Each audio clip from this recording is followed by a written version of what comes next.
घूमा बोलेरो से हो कि महल बनला एगो फेरो से हो बाबा तू घूमा बोलेरो से हो पर्वत प्यार है छाओ धूप छाओ सहाय छाओ पर्वत प्यार है छाओ धूप छाओ सहाय छाओ किया ये न दुख सहाय छो अनेरो से हो बाबा तू घूमा बोलेरो से हो कि महल बनला एगो फेरो से हो म्यूजिक वाह डीजे हरिओम बसंत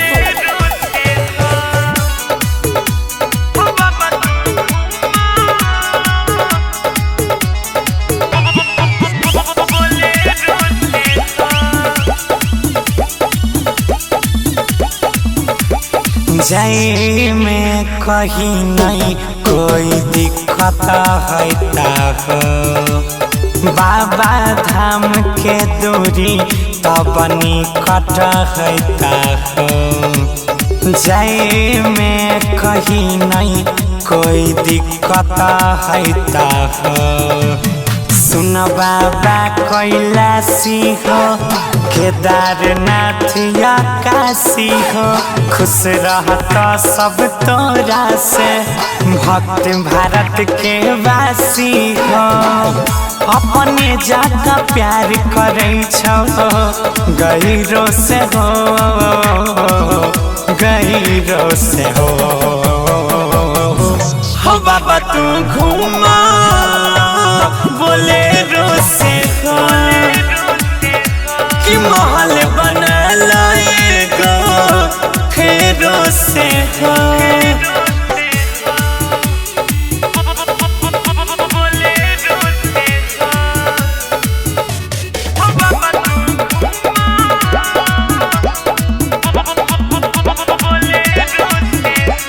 बाघा के छाला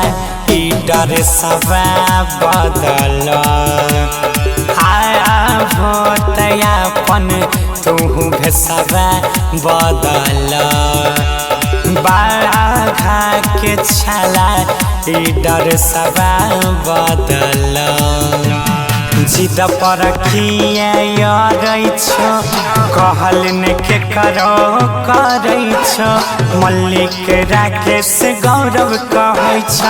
बसहा कैला चढ़ै भले हमारा सब कुछ दिहा देरो से हो देरो से हो बाबा तू घूमा बोलेरो से हो कि महल बनला एगो फेरो से हो।